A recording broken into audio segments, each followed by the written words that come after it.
Terima kasih sudah mengklik video ini. Jika kalian suka dengan konten-konten seperti ini, jangan lupa untuk di-subscribe buat mendukung channel ini.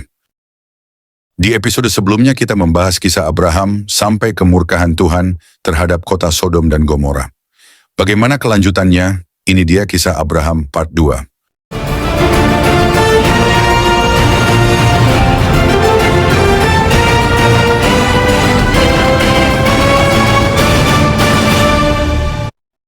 Lot, berikan kedua laki-laki itu kepada kami, supaya kami bisa tidur bersama mereka. Kami akan mendobrak pintu dan melukaimu. Dasar orang asing, pergilah, jangan melakukan kejahatan itu. Siapa dia yang berpikir bahwa dia lebih baik daripada kami? Brengsek, munafik, penghasut. Kami tidak mau anak-anak perempuanmu.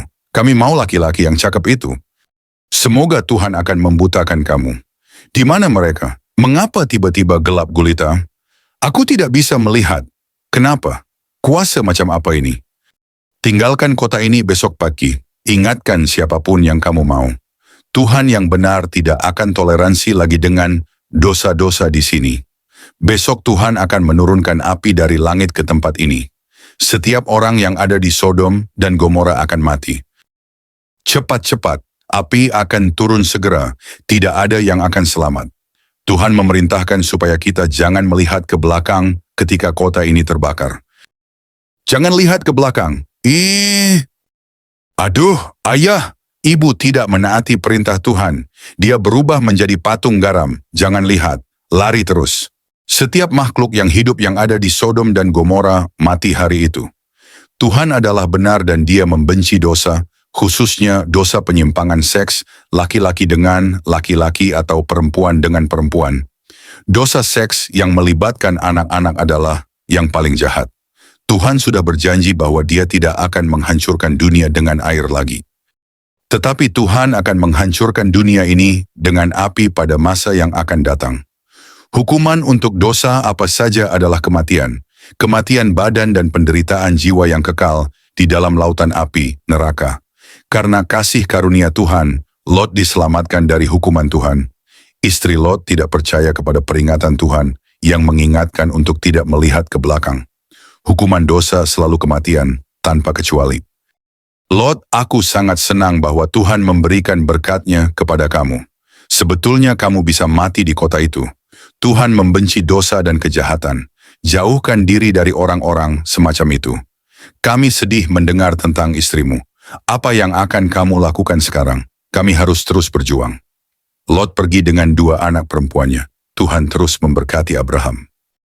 Tuhan sudah berjanji bahwa Sarah akan melahirkan anak. Kemudian Abraham dan Sarah mulai bergairah lagi. Abraham, apa yang sedang terjadi dengan kita? Sudah lama sekali kita tidak bergairah seperti ini. Mujizat terjadi. 3 bulan kemudian semua orang tahu bahwa Sarah akan melahirkan anak. Seperti dikatakan Tuhan, kita akan menamai anak itu Ishak. Ishak akan menjadi bapa bangsa yang besar. Benar ketika Tuhan memberitahu kami bahwa aku akan melahirkan seorang anak, aku tertawa. Siapa bisa percaya bahwa aku akan menyusui anak yang kulahirkan pada waktu umurku sudah tua sekali? Tuhan menepati janjinya. Tuhan selalu begitu. Ismail, anak Abraham dari Hagar, sudah berumur 14 tahun dan dia membenci bayi yang baru lahir itu. Si kecil yang bodoh itu mengolok-olok aku. Aku tidak akan tahan kalau Hagar, orang Mesir itu, masih ada di rumah kita bersama dengan anakku, Ishak. Usir Hagar dan anak laki-lakinya. Mereka tidak akan menerima warisan seperti Ishak, anak mujizat kita. Tuhan berkata kepada Abraham, Sarah benar, usirlah Hagar dan Ismail. Ismail tidak akan menerima warisan seperti Ishak. Jangan bersedih tentang mereka, aku akan memelihara mereka. Karena Ismail adalah anakmu, keturunan dia akan kujadikan bangsa besar juga. Tetapi juru selamat yang kujanjikan, yang akan mengalahkan setan, adalah keturunan Ishak, bukan Ismail. Ismail adalah nenek moyang bangsa Arab, dan Ishak adalah nenek moyang bangsa Ibrani. Bangsa Arab dan bangsa Ibrani adalah saudara seayah. Kamu adalah anak mujizat. Akankah kamu menyelamatkan dunia ini dari dosa? Abraham sangat mengasihi putranya Ishak dan mereka tidak dapat dipisahkan. Ayah, mengapa ayah mengorbankan anak-anak domba lucu ini dan membakar mereka di atas timbunan batu ini? Tuhan penguasa surga dan bumi adalah suci dan murni, jauh lebih murni daripada orang berdosa seperti aku. Manusia pertama, Adam, tidak mematuhi perintah Tuhan. Sejak peristiwa itu, semua manusia berdosa. Ketika ayah membunuh anak domba sebagai persembahan untuk Tuhan, itu menunjukkan bahwa ayah mengakui dosa ayah dan mempersembahkan domba yang tanpa celah itu untuk menggantikan kematian ayah sendiri. Tuhan memberitahu Adam bahwa kalau dia melakukan dosa dia akan mati, tetapi sesudah Adam melakukan dosa, Tuhan membunuh binatang dan membuat pakaian dari kulitnya untuk menutupi aib Adam dan Hawa. Ishak makin bertumbuh dan makin kuat dan bisa mengerti bagaimana percaya kepada Tuhan yang dipercayai oleh Abraham, ayah dia. Abraham sangat mengasihi Ishak dan mereka sering bersama-sama menyembah Tuhan dan mempersembahkan kurban kepada Tuhan. Domba-domba itu disembelih dan diletakkan di atas altar untuk dibakar. Tuhan berkata, Abraham, aku mau kamu mempersembahkan anakmu, Ishak, yang sangat kamu kasihi sebagai persembahan bakaran untuk aku. Tuhan, mengapa engkau meminta aku melakukan hal seperti itu? Ini bukan sifat Tuhan, orang kafir mengorbankan manusia. Engkau berkata anakku Ishak akan menjadi bapa bangsa yang besar. Kalau aku membunuh dia, janjimu tidak akan terpenuhi.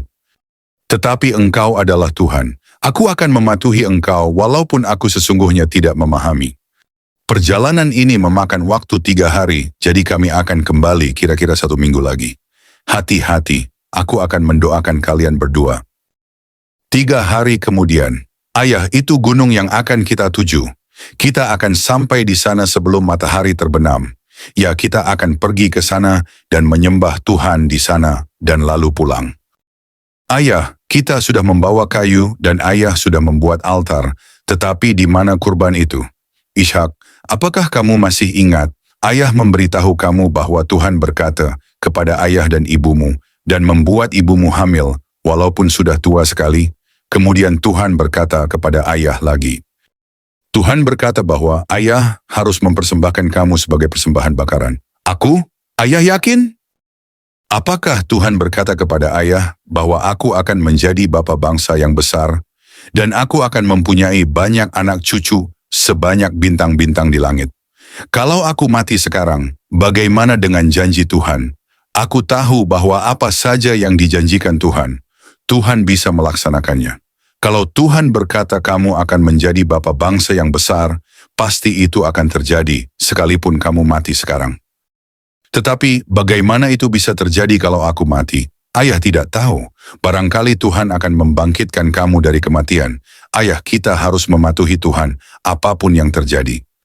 Meskipun Abraham yakin bahwa dia mematuhi Tuhan, pasti cara ini, yaitu menyiapkan Ishak sebagai persembahan bakaran, sangat menyedihkan dia sehingga tangannya gemetar.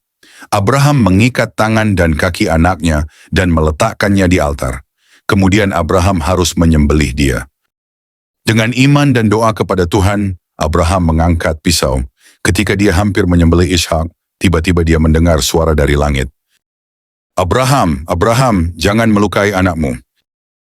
Sekarang aku tahu bahwa kamu percaya kepadaku karena kamu rela mematuhiku meskipun kamu harus memberikan anak laki-laki satu-satunya kepadaku.